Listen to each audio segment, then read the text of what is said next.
Alright guys, the next thing here to know is tan inverse of x and how we can use this guy in chain rule. Because y is equal to tan inverse of x is what we have.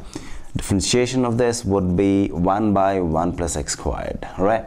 The extra thing is d by dx of x, which we don't write, which becomes 1. So then now this becomes easier, right? This is becoming more easy. Alright, so this what we know about differentiation of tan inverse of x. What we should know here is y is equal to tan inverse of a function can be written as dy by dx is 1 by 1 plus that function whole squared into d by dx of that function. That's it. Yes, let's go ahead with this. If for all I have y is equal to tan inverse of, let's say, x squared. So what happens here? That goes 1 by 1 plus x squared the whole square into d by dx of x squared. So whatever function comes here and comes here, right? So that goes like tan inverse of, okay, 1 by 1 plus x to the power 4. And how do you differentiate this guy? That is 2x. Let's take another example.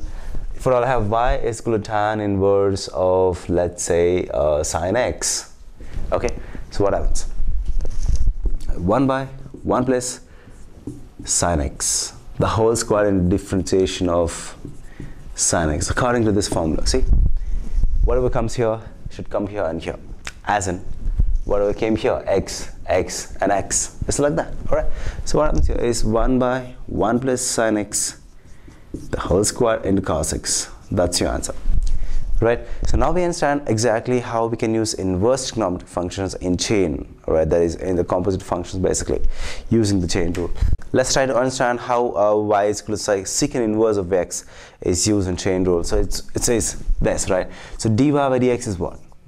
That is 1 by x root of x squared minus 1. That's the answer of secant inverse of x. What we miss out is d by dx of x. This x comes from here. Okay, now see what happens here. I cancel this to be 1, that is 1 by x root of x squared minus 1 into 1. I don't write this guy. I just write x root of x squared minus 1. That is dy by dx. Okay, we know this. Now what if I have to use secant inverse of x in chain rule, right, in chain functions? Or y is equal to secant inverse of, let's say, something else here, let's say log x. So what happens? So I write, okay, let me more general form, a bracket that goes like 1 by a bracket into a bracket squared minus 1 into differentiation of that particular function or a bracket. That's a more general formula, right? So see, is x and x and x squared, x is a bracket, a bracket, a bracket, and a bracket.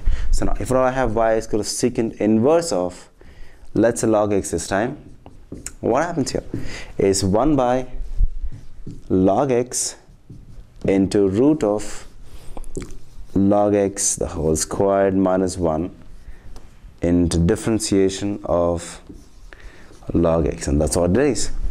Alright, now this I don't have to touch because there's no differentiation sign here. That is 1 by log of x into root of log of x whole squared minus 1. And how do you differentiate this guy? There's 1 by x. That's it. Okay. If something else comes here, let's say not log x, let's say who comes? E power x comes here. So what happens? E power x comes here. What happens? Okay, this guy is x.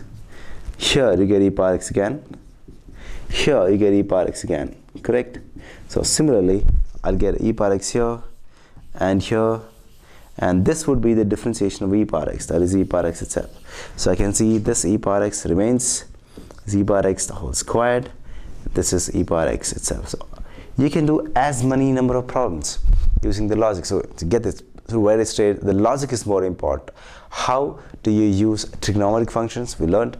How do we use inverse trigonometric functions? We learned. Alright, so let me do some more problems of this. I want you guys to work with cosecant inverse of x and cot inverse of x yourself in this format. Alright.